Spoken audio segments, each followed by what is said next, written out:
Sawit 2. Kepolisian Polres Tulang Bawang Barat Selasa siang menggelar olah TKP di lokasi penembakan terhadap rombongan petani asal Wekanan di Jalan Perkebunan Sawit, Kecamatan Gunung Terang, Tulang Bawang Barat. Polisi menghadirkan para korban sebagai saksi.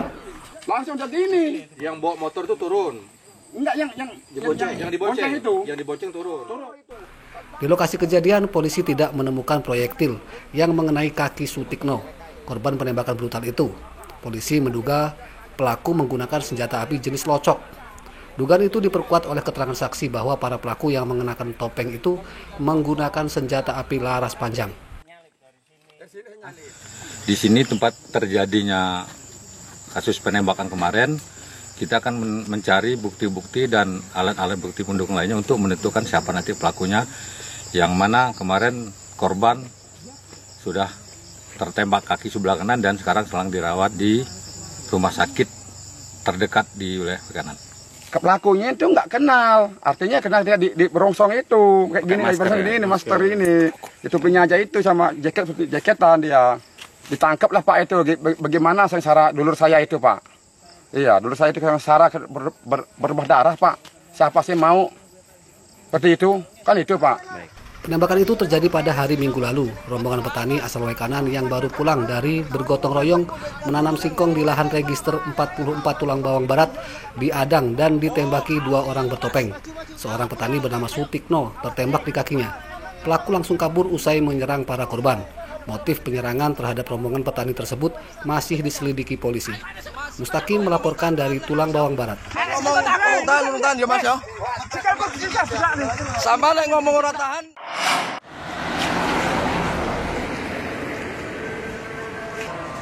Kepolisian Polresta Bandar Lampung mengusut peluru nyasar yang mengenai Ibrahim L. Rahman, balita berusia 1 tahun 9 bulan warga Kuripan, Kecamatan Teluk Betung Timur. Polisi menyita proyektil itu dan dikirimkan ke laboratorium untuk diuji balistik. Kapolresta Bandar Lampung Kombes Ino Herianto pada Selasa siang mengatakan peluru itu bukan dari pistol anak buahnya yang sedang bertugas. Kapolresta mengklaim hari itu tidak ada polisi dari Polresta maupun Polsek yang sedang mengejar atau menindak penjahat di sekitar rumah Ibrahim. Lihat secara utuh, kemudian kami lihat korbannya juga di rumah sakit. Kami melakukan komunikasi dengan pihak keluarga terkait peristiwa tersebut. Kami melihat, kemudian sudah kami amankan proyek tersebut untuk kami lakukan uji balistik. Nah, sementara kasus ini masih dalam proses penyelidikan kami di Polresta Bandar Lampung. Nanti perkembangannya akan kami sampaikan. Hingga Selasa siang, Ibrahim L. Rahman masih dirawat di Rumah Sakit Urip Sumoharjo, Bandar Lampung. Kesehatan Ibrahim terus membaik dan proyektil yang sempat bersarang di kakinya selama 10 jam sudah dikeluarkan. Ibrahim L. Rahman tertembak di kakinya saat sedang tidur di kamarnya. Peluru itu berasal dari atas rumah yang menembus atap dan plafon dan mengenai kaki Ibrahim. Robi Laste melaporkan dari Bandar Lampung.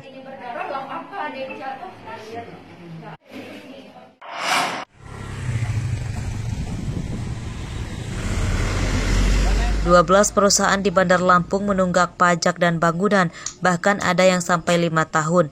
Besaran pajak yang harus dibayar bervariasi mulai dari 50 juta rupiah hingga 1 miliar rupiah. Pihak Badan Pengelola Pajak dan Retribusi Daerah atau BPPRD Bandar Lampung mengingatkan perusahaan itu untuk segera membayarnya. Teguran pertama dilakukan dengan memasang spanduk tempat usaha menunggak pajak pada Selasa siang. Pemasangan spanduk dilakukan dalam 2 tahap, pertama di 7 perusahaan dan kedua di 5 perusahaan serta gudang. Pemkot Bandar Lampung berupaya menagih tunggakan pajak itu. Pemkot Bandar Lampung memberikan tenggat waktu selama sepekan bagi seluruh perusahaan penunggak untuk melunasi pajaknya.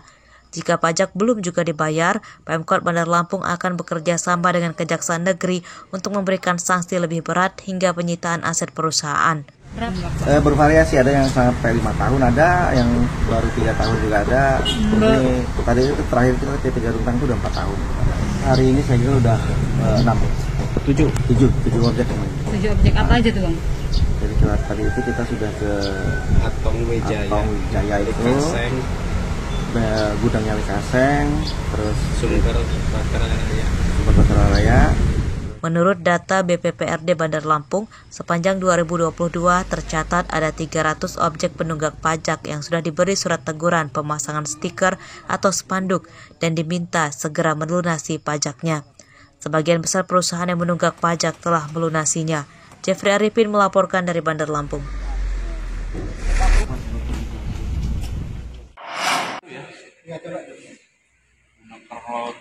Ratusan pendaftar panitia pemilihan kecamatan atau PPK Lampung Selatan dinyatakan gugur pada tahapan berkas administrasi. Menurut pihak KPU, para pendaftar gugur karena tidak memperbaiki atau melengkapi berkas yang masih kurang secara daring. Dari 902 pendaftar PPK, 543 orang diantaranya dinyatakan lolos seleksi berkas atau administrasi. Sementara 359 pendaftar lainnya dinyatakan gugur.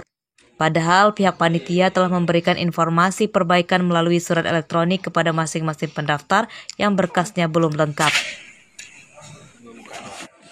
Berkas 543 peserta yang lolos administrasi akan dimutakhirkan sehingga kriteria petugas PPK dapat dipenuhi.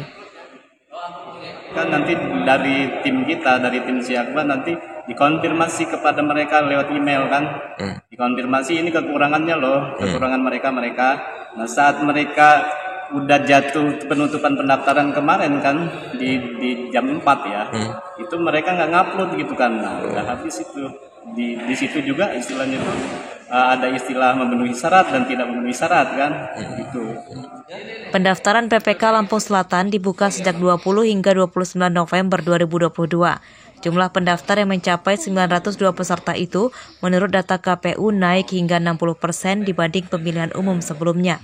Pendaftar yang lolos nantinya akan mengikuti sejumlah tahapan dan akan diambil 85 orang PPK yang akan bertugas di 17 kecamatan di Lampung Selatan. Aris Susanto melaporkan dari Lampung Selatan.